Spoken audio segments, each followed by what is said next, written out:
27ನೇ ತಾರೀಕು 3ನೇ ತಿಂಗಳು ಅಂದ್ರೆ ಮಾರ್ಚ್ 27ನೇ ತಾರೀಕಲ್ಲಿ ನಮ್ಮ ರಾಜಾಜಿನಗರ RTO ಏನಿದೆ ಪ್ರಾದೇಶಿಕ ಕಚೇರಿ ಅಲ್ಲಿ ಹೋಗಿ ಒಂದು ದೂರನ್ನ ಕೊಟ್ಟಿರ್ತೀನಿ. ಸರಿಸುಮಾರು ಇಷ್ಟು ರೀಪ್ಲೇಗಳನ್ನ ರಿಜಿಸ್ಟರ್ ಪೋಸ್ಟಲ್ ಕಳಿಸಿದ್ದಾರೆ ವೈಟ್ ಬೋರ್ಡ್ ಕಾರ್ ದಂಧೆ ಮಾಫಿಯಾ ಬಗ್ಗೆ.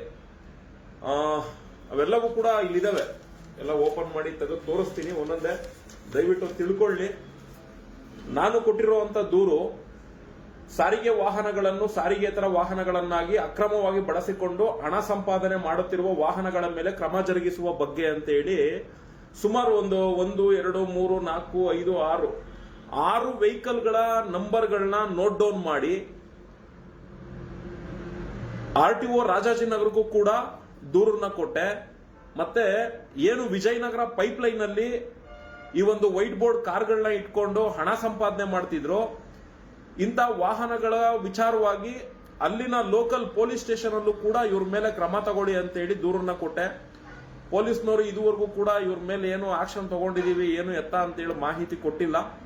ಆದ್ರೂ ಅವ್ರದ್ದೊಂದು NCR ಕಾಪಿ ಇದೆ. ನಾವು ಕೊಟ್ಟಂತ ದೂರ್ಗೆ ಸೀಲ್ ಹೊಡೆದು ಕೊಟ್ಟಿದ್ದಾರೆ, ಅಕ್ಲೈಮೆಂಟ್ ಕಾಪಿ. ಇನ್ನು ಇವರು ಕೊಟ್ಟಿರುವಂತಹ ಅಷ್ಟು ವಿಚಾರನ ನಾನು ನಿಮ್ಗೆ ಹೇಳ್ಬಿಡ್ತೀನಿ ನೋಡಿ. ನಾನು ಯಾವ್ಯಾವ ವೆಹಿಕಲ್ಗಳು ಹೇಳಿದ್ದೆ ಆ ಎಲ್ಲಾ ವೆಹಿಕಲ್ಗಳದು ಬ್ಲಾಕ್ ಲಿಸ್ಟ್ ಮಾಡಿ ಅಂತ ಹೇಳಿದ್ದೆ. HR ರಿಜಿಸ್ಟ್ರೇಷನ್ ಗಾಡಿನ ವಾಹನದ ಮಾಲೀಕರಿಗೆ ನೋಟಿಸ್ ಹೋಗಿದೆ. ಈ ರೀತಿ ಒಂದು ಸಂಘಟನೆಯವರು ನಿಮ್ಮ ಒಂದು ವಾಹನನ ಬಾಡಿಗೆಗೆ ಬಿಟ್ಕೊಂಡು ಹಣ ಸಂಪಾದನೆ ಮಾಡ್ತಿದ್ದೀರಾ ಅಂತ ಹೇಳಿ ದೂರನ್ನ ಕೊಟ್ಟಿದ್ದಾರೆ. ಇದ್ರ ಸಂಬಂಧ ನೀವು ನಮ್ಮ ಇಲಾಖೆಗೆ 7 ದಿನದೊಳಗಡೆ ನಾವು ಕೊಟ್ಟಿರುವಂತ ನೋಟಿಸ್ಗೆ ನೀವು ಬಂದು ನಮ್ಗೆ ಇದಕ್ಕೆ ಉತ್ತರ ಕೊಡಬೇಕು ಅನ್ನೋ ರೀತಿಯಲ್ಲಿ RC ಮಾಲೀಕರುಗಳಿಗೆ ನೋಟಿಸ್ ಕೊಟ್ಟಿದ್ದಾರೆ. ಆ ನೋಟಿಸ್ ಕಾಪಿಗಳೇ ಇವು. ನಾನು ಯಾವ್ಯಾವ ಗಾಡಿಗಳದು ದಾಖಲೆ ಸಮೇತ ಗಾಡಿಗಳ ಫೋಟೋ ಸಮೇತ ಕೊಟ್ಟಿದ್ದೆ, ಆ ಎಲ್ಲಾ RC ಮಾಲೀಕರುಗಳಿಗೂ ಕೂಡ RTO ಇಲಾಖೆಯಿಂದ ನೋಟಿಸ್ ಹೋಗಿದೆ. ನೋಡಿ, ವೈಟ್ ಬೋರ್ಡ್ ಕಾರ್ಗಳನ್ನ ಇಟ್ಕೊಂಡು ಯಾರು ಈ ತರ ಕಮರ್ಷಿಯಲ್ ವೆಹಿಕಲ್ಗಳಾಗಿ ಬಳಸ್ತಿದ್ದೀರಾ, ಖಂಡಿತ ಇಂಥ ವಿಚಾರಗಳು ನಮ್ ಗಮನಕ್ಕೆ ಬಂತು ಅಂದ್ರೆ ನೋಡಿ, ನಾನು ಇದೇ ಕೆಲಸನೇ ಮಾಡೋದು. ದಯವಿಟ್ಟು ವೈಟ್ ಬೋರ್ಡ್ ವಾಹನಗಳು ನಿಮ್ಮ ಸ್ವಂತ ಬಳಕೆಗೆ ಇರೋದು. ಇಂಥ ಕಾರ್ಗಳನ್ನ ನೀವು EMI ಕಟ್ಟೋದಕ್ಕೋ ಇಲ್ಲ ಇನ್ನೇನೋ ನಿಮ್ಮ ಬಂಗಕ್ಕೋ ಯಾರೋ ತಲ್ಮಾಸ್ ನನ್ನ ಮಕ್ಕಳಿಗೆಲ್ಲ ಗಾಡಿಗಳನ್ನ ಕೊಟ್ಕೊಂಡು ಹಣ ಮಾಡೋದಕ್ಕೆ ನಿಮ್ಮ ವೈಟ್ ಬೋರ್ಡ್ ಕಾರ್ಗಳನ್ನ ಬಿಟ್ರೆ ಇದೊಂಥರ ದಂಧೆ ಇದು. ನೋಡಿ, ಈಗ ಇವ್ರಿಗೆಲ್ಲ ನೋಟಿಸ್ ಹೋಗಿದೆ, ಗಾಡಿಗಳೆಲ್ಲ ಬ್ಲಾಕ್ ಲಿಸ್ಟ್ ಆಗಿದಾವೆ. ಈ ವೈಟ್ ಬೋರ್ಡ್ ಕಾರ್ಗಳು ಏನು ಈ ದಂಧೆ ನಡೆಸ್ತಾ ಇದ್ರು ಇದೆಲ್ಲ ಬ್ಲಾಕ್ ಲಿಸ್ಟ್ ಮಾಡಿಸಿದೀನಿ, ನೋಟಿಸ್ ಹೋಗಿದೆ. ಇದಕ್ಕೇನ್ ರೀಪ್ಲೇ ಕೊಡ್ತಾರೋ ಕೊಡ್ಲಿ. ನನಗೂ ಸಹ ನೋಟಿಸ್ ಕಳಿಸಿದ್ದಾರೆ, ಅವ್ರು ರೀಪ್ಲೇ ಕೊಡೋ ಅಂತದನ್ನ ನಾನು ನಿಮ್ಗೆ ಕಳಿಸ್ತೀನಿ ಅಂತೇಳಿ. ಮತ್ತೆ ಆ ವಾಹನದ ಇದೊಂದು ಗಾಡಿ, ಮತ್ತೆ ಎರಡನೇದು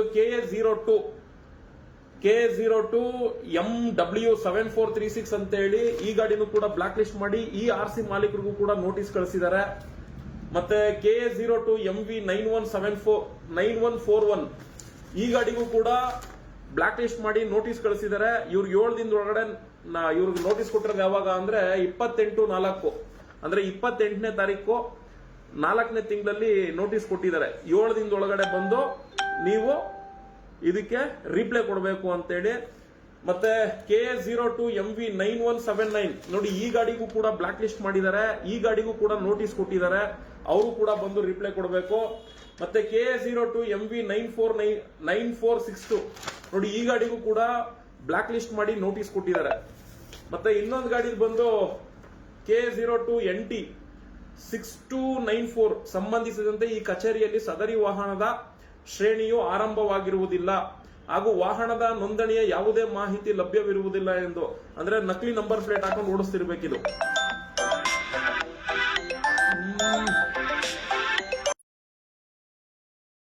ಬಂತು, ಹಂಗಾಗಿ ನಕಲಿ ನಂಬರ್ ಪ್ಲೇಟ್ ಹಾಕೊಂಡು ಗಾಡಿನ ರನ್ ಮಾಡ್ತಾ ಇರ್ಬೇಕು. ಅದಕ್ಕಾಗಿ ಈ ವೆಹಿಕಲ್ದು ಡೀಟೇಲ್ಸ್ ಸಿಕ್ಕಿಲ್ಲ ಅಂತ ಹೇಳಿ ಕಳಿಸಿದ್ದಾರೆ.